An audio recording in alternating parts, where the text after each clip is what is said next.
Imaginez la scène. La nuit est tombée sur la vallée. L'odeur de la terre humide s'accroche aux vêtements.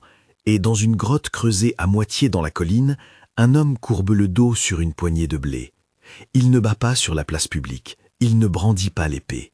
Il bat le blé dans un pressoir à vin, là où nul ne penserait à venir le chercher. Il cache ce qu'il fait, parce que la peur a pris possession du pays. Les Madianites pillent les récoltes, campent comme des nuées, et Israël vit à l'ombre de la honte et de la misère. C'est dans ce silence pesant qu'un appel surgira, non vers un chef reconnu, mais vers l'un des plus discrets. Ce petit homme, c'est Gédéon, fils de Joas. Il n'est pas un chef de guerre, il est l'homme que le voisinage connaît pour son travail humble, le type qu'on ne voit pas au premier plan. Pourtant, c'est à lui que Dieu parle. L'ange du Seigneur se tient près de lui et lui dit « Le Seigneur est avec toi, vaillant héros ». Imaginez la contradiction. La parole qui le nomme vaillant tombe sur un homme qui se sent faible, qui se cache. On y lit déjà la première leçon de l'histoire. Dieu n'appelle pas ceux qui se croient puissants, il appelle ceux qui savent tenir l'ordinaire entre leurs mains. Gédéon réagit comme nous le ferions peut-être. Il questionne. Si le Seigneur est avec nous, pourquoi ces malheurs? Sa méfiance n'est pas impudente, c'est la voix de quelqu'un qui connaît la douleur de son peuple. Dieu répond par une mission concrète. Il veut que Gédéon libère Israël de la main des Madianites. Mais la parole de mission vient enveloppée d'une promesse fragile et d'une exigence d'obéissance. Gédéon demande une preuve, une confirmation. Il prépare un repas sacrificiel. L'ange touche l'offrande et le feu sort de la pierre pour la consumer. La vision est courte, puissante, et elle travaille le cœur de Gédéon. Recevoir un signe n'écarte pourtant pas la peur. Cela installe un début de confiance, mais pas une assurance totale. La foi, on le verra, ne s'installe pas en un instant. Elle croît par des pas d'obéissance, parfois embarrassants, parfois dangereux. Obéir à Dieu n'est jamais une gesticulation héroïque pour prouver notre bravoure. C'est souvent un acte de foi humble qui défie la logique humaine. Le même soir, sur la demande du Seigneur, Gédéon détruit l'autel de Baal qu'on adore dans son village et abat la statue d'Achéra avec son propre bras. Il ne le fait pas publiquement, il le fait de nuit. La raison n'est pas seulement tactique, il sait que ses voisins, attachés à leurs idoles, pourraient le tuer pour cela. Son propre père défendra pourtant cette folie en disant « S'ils veulent tuer, qu'ils tuent ». Il s'est moqué de Baal. Joas, le père, devient ainsi l'un des rares à prendre parti pour la fidélité. Cette scène nous enseigne deux choses. Premièrement, la confrontation à l'idolâtrie commence souvent par des gestes humbles et isolés. Deuxièmement, la fidélité peut coûter cher et demander des protecteurs courageux. Gédéon n'est pas encore tranquille. Il demande un signe supplémentaire, le fameux flis, le filet de laine. Il pose la laine sur le sol et demande que la rosée se concentre sur elle pendant que la terre reste sèche. Puis, il demande l'inverse. Les deux signes viennent. La laine est d'abord mouillée, tandis que la terre est sèche. Ensuite, la laine reste sèche, tandis que la terre est couverte de rosée. Ces signes, répétés, ne sont pas des talismans magiques. Ils sont des consolations pour un cœur hésitant, des confirmations qui soutiennent la marche, mais ils ne remplacent pas l'obéissance. Dieu, par ces signes, donne une assurance proportionnée à la mission et à l'homme appelé. Le récit monte alors en tension. Gédéon rassemble les hommes d'Israël. 32 000 répondent initialement à l'appel, un mouvement impressionnant de gens qui peu avant se cachaient. Mais Dieu n'a pas l'intention de leur permettre d'attribuer la victoire à leur propre nombre ou à leurs propres armes. Il veut que soit manifeste que la délivrance vient de lui. Ainsi commence un curieux rituel de sélection. D'abord, Dieu laisse partir ceux qui disent avoir peur. 22 000 s'en vont. La raison divine est claire. L'issue de la victoire doit être attribuée au Dieu d'Israël et non à l'ampleur d'un corps armé. Le test suivant au ruisseau est encore plus étrange pour l'esprit militaire. Dieu observe comment les hommes boivent. Ceux qui cupent l'eau avec la main pour porter à la bouche sont séparés de ceux qui s'agenouillent pour boire directement. 300 hommes, par ce critère apparemment trivial, sont choisis. Pourquoi ? Parce que ces 300, discrets, attentifs, restent vigilants, et surtout parce que Dieu veut qu'il ne reste aucun doute. Si Israël triomphe, ce sera sa main qui le fera. Pensez un instant à l'image. 300 hommes, armés seulement de ce qu'ils ont, ne sont pas une armée selon le monde. Ils sont un petit groupe fragile et pourtant déterminé. Si vous cherchez de la gloire personnelle, c'est le moment où l'on se dirait « Pourquoi moi ? Pourquoi si peu ?» Mais c'est précisément là que Dieu commence à se révéler le plus clairement. Il utilise la faiblesse comme levier pour que la puissance qui se montre soit incontestablement la sienne. La stratégie que Dieu donne n'est pas une stratégie de champ de bataille classique. Ce n'est pas une charge frontale, ce ne sont pas des murs d'égide. Il ordonne des trompettes, des jarres cassées et des torches cachées dans ces jarres. Chaque homme, en pleine nuit, portera sa lampe dissimulée dans une poterie. Il devait souffler des trompettes, briser les jarres et crier « Pour l'Éternel et pour Gédéon ». Imaginez l'effet d'une telle scène. Des lueurs soudaines jaillissent dans l'obscurité, des éclats se font entendre comme 1000 appels, et des voix humaines se joignent en un cri étrange. La combinaison de bruit, de lumière et de surprise provoque une panique parmi les Madianites. Ils se tournent les uns contre les autres, s'attaquent, s'enfuient. La victoire vient non par la supériorité militaire, mais par une impression de chaos orchestrée par la main de Dieu. Nous devons être clairs, ce n'est pas une formule qu'on applique pour obtenir la victoire. Dans l'histoire, c'est Dieu qui dirige. Il place la peur dans le camp ennemi, il instille la confusion. L'armée humaine, même la plus disciplinée, n'aurait pas pu garantir ce type d'effet sans la puissance divine. Voilà pourquoi le texte insiste, le peuple ne doit pas attribuer la victoire à sa propre force, mais à Dieu seul. Au petit matin, le choc s'accentue. Les chefs ennemis, Séba et Salmouna, sont poursuivis. Gédéon et ses hommes les prennent, et la menace de Midian est brisée. Mais le récit ne s'arrête pas à un triomphe sans conséquences humaines. La poursuite révèle la complexité des réactions humaines face à la victoire. Gédéon demande de l'aide dans la poursuite à des cités voisines, comme Sukkot et Pénuel. Elles refusent d'ouvrir leurs portes, par crainte ou par mesquinerie. Ce refus a un prix. Gédéon revient et sévit contre ces villes, punissant leurs chefs pour leur désertion. Cette séquence nous met devant un dilemme moral. La victoire peut légitimer la vengeance si l'on y prend garde. Le texte nous montre un homme en colère, agissant avec une sévérité qu'on lit sans complaisance. La justice peut devenir dure quand elle est mue par l'amertume.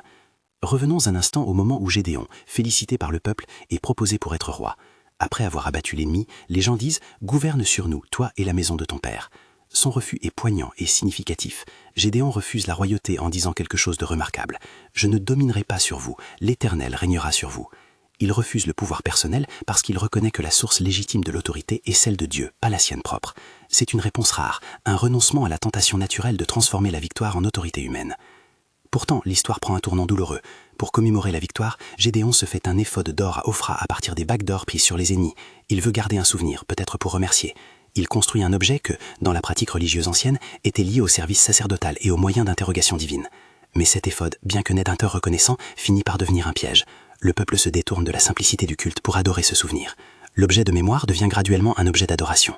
Le souvenir qui devait pointer vers Dieu finit par prendre sa place. C'est là l'une des leçons les plus précises et les plus douloureuses de ce récit. Le souvenir de la grâce peut devenir une idole quand il cesse de renvoyer vers Dieu et commence à réclamer l'honneur à sa place.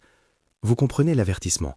Une réussite, une victoire, un objet, un souvenir, tout cela peut, sans vigilance, dysfonctionner en idole. Nous avons, dans nos vies personnelles et communautaires, tendance à ériger des monuments, à garder des reliques, à célébrer des victoires. Ce n'est pas mauvais en soi, mais il y a une ligne à ne pas franchir. Quand le moyen devient la fin, la louange cesse d'être adressée à Dieu et commence à nourrir l'ego collectif. L'éphod d'Ophra devient ainsi un test pour Israël. La victoire de Dieu s'inverse en tentation d'idolâtrie humaine. L'autre conséquence tragique et directe de ce glissement est l'ascension d'Abimélec, fils de Gédéon par une concubine de Shichem. Abimélec est un projet d'ambition. Il choisit le chemin de la violence pour obtenir le pouvoir. Plutôt que de suivre la voie paternelle de refus de la royauté, il choisit la conquête.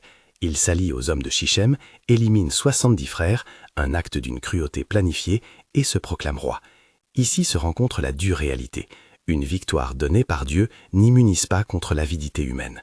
La faiblesse originelle devient, dans la génération suivante, la porte d'entrée pour l'orgueil et la trahison. Le livre des Juges raconte également la mise en garde prononcée par Jotham, le frère survivant, qui grimpe sur le mont et lance une parabole aux habitants de Shichem. Il compare les hommes à des arbres cherchant un roi, et la morale de sa fable expose la nature de la folie humaine qui a choisi Abimélec. La parole de Jotham n'est pas seulement une réprobation historique, elle sonne comme un avertissement universel. Quand la recherche du pouvoir écrase la conscience, la communauté s'en trouve détruite.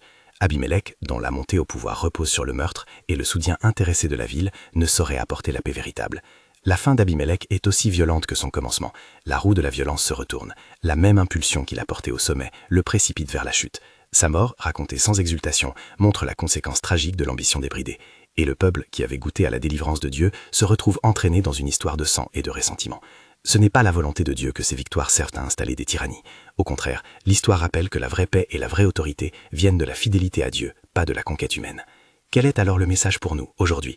Premièrement, Dieu peut utiliser l'insignifiant pour renverser les puissants. L'image qui court tout au long de ce récit est celle d'une force divine qui aime opérer par l'inattendu. Le plus petit devient un levier.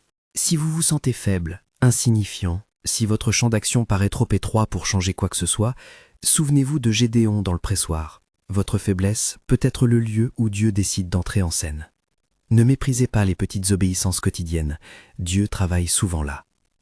Deuxièmement, la foi se confirme par l'obéissance, pas seulement par les signes. Les miracles et les signes sont des dons qui renforcent, mais ils n'exemptent pas de la responsabilité d'obéir aux instructions de Dieu. Gédéon reçoit des signes, puis il doit agir, nuit après nuit, depuis l'offrande consumée jusqu'à la destruction des autels, depuis le choix des 300 jusqu'à la trompette finale. Chaque étape requiert un pas de confiance. La foi grandit à mesure que l'on avance, pas à mesure que l'on accumule preuves. Troisièmement, attribuez la gloire à Dieu et soyez vigilants après la victoire. C'est peut-être la leçon la plus difficile. Gédéon ne veut pas être roi, il refuse l'autorité personnelle, mais il tombe dans la tentation de conserver un souvenir qui s'érige bientôt en idole. La reconnaissance doit nous conduire à la louange et à l'humilité, non à la construction d'un culte autour d'un objet ou d'un nom. À vous qui avez connu une délivrance, une réussite, un fruit inattendu, quel est votre éphod? Qu'avez-vous érigé qui détourne les regards de Dieu vers autre chose? Quatrièmement, la victoire divine ne protège pas du péché humain. Même des serviteurs obéissants peuvent laisser une trace qui permettra à d'autres de prendre le mauvais chemin. L'histoire d'Abimélec nous met devant une vérité dure. La responsabilité spirituelle ne s'efface pas avec une victoire militaire. Une génération peut gagner la bataille et perdre la paix. Il nous faut donc être gardiens attentifs du bien commun, veiller à ce que nos actions favorisent la justice et non l'ambition personnelle. Enfin, n'ayez pas peur d'un Dieu qui choisit la faiblesse pour montrer sa gloire. Le motif récurrent est libérateur. Si Dieu se plaît à utiliser le petit, le fragile, le démuni, alors il y a espace pour nous. Mais il existe aussi une injonction claire, ne détournez jamais ce que Dieu a fait pour vous pour en tirer gloire ou sécurité personnelle. Rappelez-vous que la vraie délivrance vise la restauration d'une communauté fidèle à Dieu. Avant de poursuivre, une petite note pratique. Dans le récit, l'éphod est un vêtement ou un objet lié au service du sanctuaire, parfois utilisé pour consulter Dieu. Quand Gédéon façonne un éphod en or, il le fait comme un objet de consécration.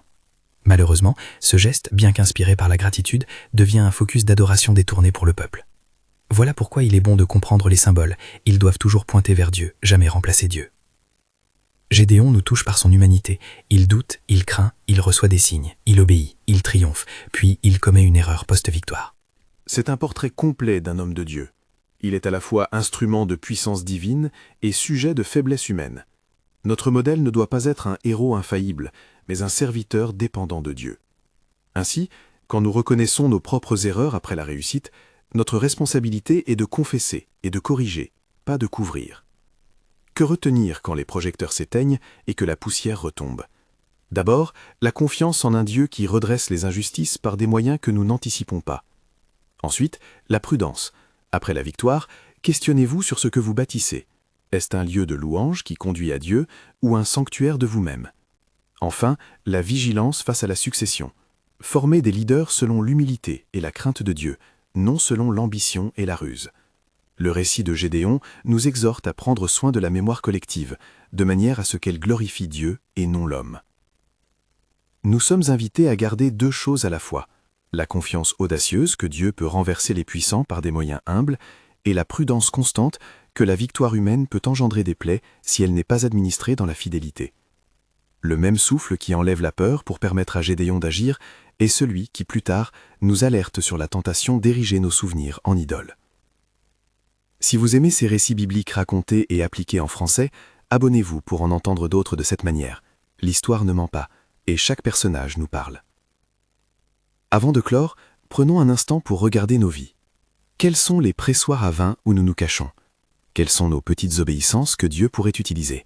Et quelle est cette laine que nous demandons à Dieu de mouiller ou de garder sèche pour nous rassurer? Plus encore, quelle mémoire célébrons-nous qui risque de devenir un substitut à notre adoration de Dieu?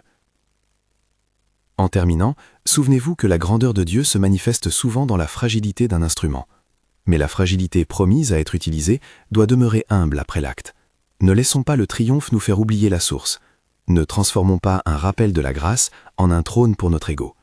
La victoire donnée par Dieu appelle à la reconnaissance, à la justice et à la sagesse dans la conduite de la communauté. Partagez cette vidéo si vous pensez qu'elle peut toucher quelqu'un qui a besoin d'entendre que Dieu utilise les faibles pour déstabiliser les forts. Et abonnez-vous pour recevoir d'autres récits et applications. Dites en commentaire quelle leçon de l'histoire de Gédéon vous interpelle le plus. Est-ce la manière dont Dieu choisit les faibles, la mise en garde contre l'éphod ou l'avertissement face à l'ambition d'Abimélec? Partagez votre réflexion et que cela nous aide à veiller tous ensemble pour que la victoire demeure une louange adressée à Dieu.